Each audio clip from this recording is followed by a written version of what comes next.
भक्तों, कथा, भागवत, पुराण, हवन, यज्ञ, तर्पण आदि अनेकों धार्मिक अनुष्ठानों में सम्मिलित होने का सौभाग्य अथवा उन्हें श्रवण करने अथवा उन्हें देखने का सौभाग्य कुछ ही लोगों को नसीब होता है।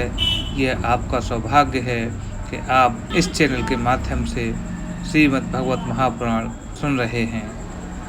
भक्तों, सभी जानते हैं कि किसी भी कथा को बीच में छोड़कर नहीं जाना चाहिए। अधूरी कथा छोड़ने से उसका दुष्प्रभाव होता है, जबकि पूरी कथा सुनने से उसका पुण्य प्राप्त होता है। इसलिए भक्तों, आपसे करबद्ध प्रार्थना है कि आपको पूरा श्रवण करिए पूरे भक्ति भाव से, जिससे यह आपके लिए फलदायी हो, ऐसी हमारी प्रभु से प्रार्थना है। अपने भक्तों का मनोरथ सिद्ध करें, उनकी कामनाएं पूर्ण करें, उनके घर में सुख, सौभाग्य और समृद्धि की बरसात करें। ओम नमो नारायणाय नमस्ते। श्री ओम, श्री ओम, श्री ओम। ओम नमो भगवते वासुदेवाय नमस्ते। श्रीमद् भागवत महापुराण तृतीय स्कंद अथ 300 अध्यायः।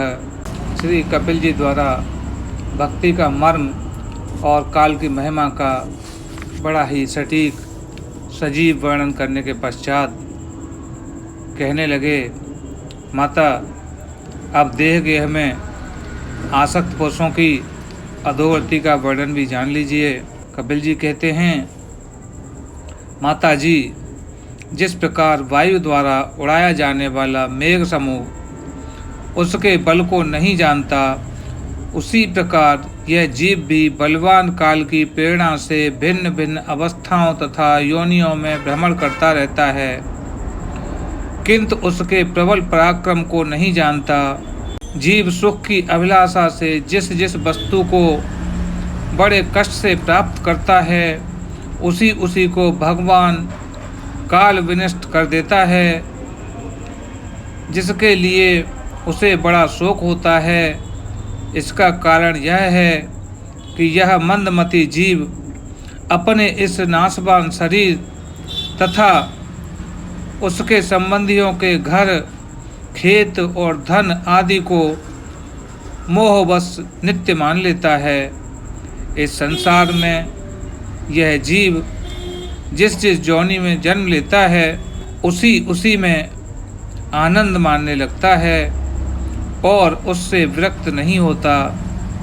यह भगवान की माया से ऐसा मोहित हो जाता है कि कर्मवश नार की योनियों में जन्म लेने पर भी वहाँ के विष्ठा आदि भोगों में ही सुख मानने के कारण उसे भी छोड़ना नहीं चाहता। यह मूर्ख अपने शरीर, स्त्री, पुरुष, पुत्र, ग्रह, पशु, धन और बंधु बांधवों में अत्यंत आसक्त होकर उनके संबंध में नाना प्रकार के मनोरथ करता हुआ अपने को बड़ा भाग्यशाली समझता है। इनके पालन पोषण की चिंता से इसके संपूर्ण अंग जलते रहते हैं, तथापि दुर्वासनाओं से दूषित हृदय होने के कारण यह मूढ़ निरंतर इन्हीं के लिए तरह तरह के पाप करता रहता है। कुटिला स्त्रियों के द्वारा एकांत में संभोग आदि के समय प्रदर्शित किए हुए कपटपूर्ण प्रेम में तथा बालकों की मीठी मीठी बातों में मन और इंद्रियों के फंस जाने से गृहस्थ पुरुष घर के दुख प्रधान कपटपूर्ण कर्मों में लिप्त हो जाता है। उस समय बहुत सावधानी करने पर यदि उसे किसी दुख का प्रतिकार करने में सफलता मिल जाती है, तो उसे वह सुख सा मान लेता है। जहाँ तहाँ से भयंकर हिंसा वृत्ति के द्वारा धन संचय कर यह ऐसे लोगों का पोषण करता है जिनके पोषण से नरक में जाता है। स्वयं तो उसके खाने पीने से बचे हुए अन्न को ही खाकर रहता है। बार बार प्रयत्न करने पर भी जब इसकी कोई जीविका नहीं चलती तो यह लोभवश अधीर हो जाने से दूसरों के धन की इच्छा करने लगता है। जब मंद भाग्य के कारण इसका कोई प्रयत्न नहीं चलता और यह मंद बुद्धि धनहीन होकर कुटुंब के भरण पोषण में असमर्थ हो जाता है, तब अत्यंत दीन और चिंतातुर होकर लंबी लंबी सांसें छोड़ने लगता है। इसे अपने पालन पोषण में असमर्थ देखकर वे स्त्री पुत्र आदि इसका पहले के समान आदर नहीं करते।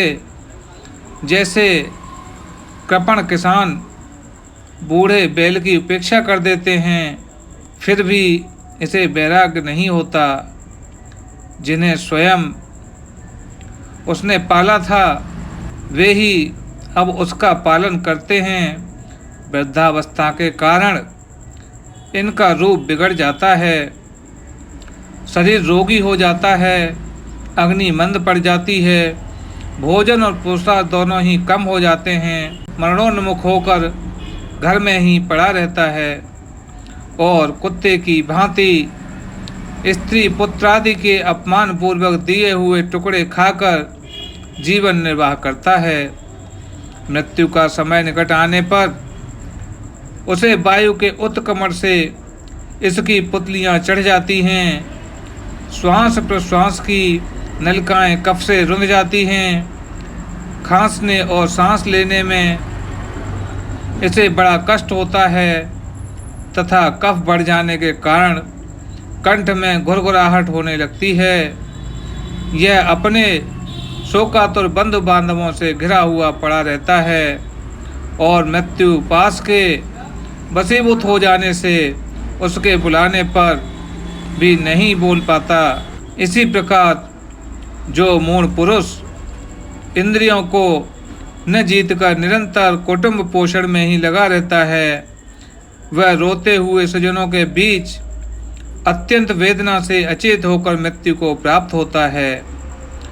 इस अवसर पर उसे लेने के लिए अति भयंकर और रोषयुक्त नेत्रों वाले जो दो यमदूत आते हैं, उन्हें देखकर वह भय के कारण मलमूत्र कर देता है।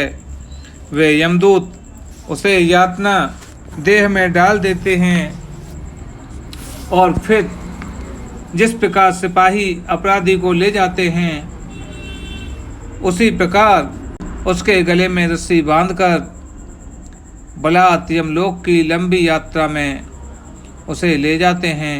उनकी गुड़कियों से उसका हृदय फटकने और शरीर कांपने लगता है। मार्ग में कुत्ते नोचते हैं। उस समय अपने पापों को याद कर वह व्याकुल हो उठता है, भूख प्यास से बेचैन कर देते हैं तथा धाम दावानल और लुओं से वह तप जाता है।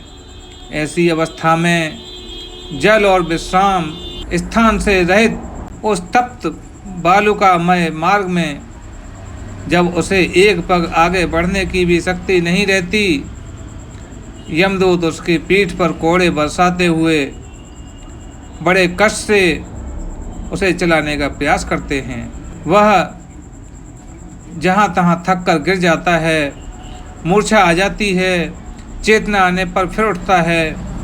इस प्रकार अति दुखमय अंधेरे मार्ग से अत्यंत क्रूर यमदूत उसे शीघ्रता से यमपुरी ले जाने लगते हैं। यमलोक का मार्ग 99,000 योजन है।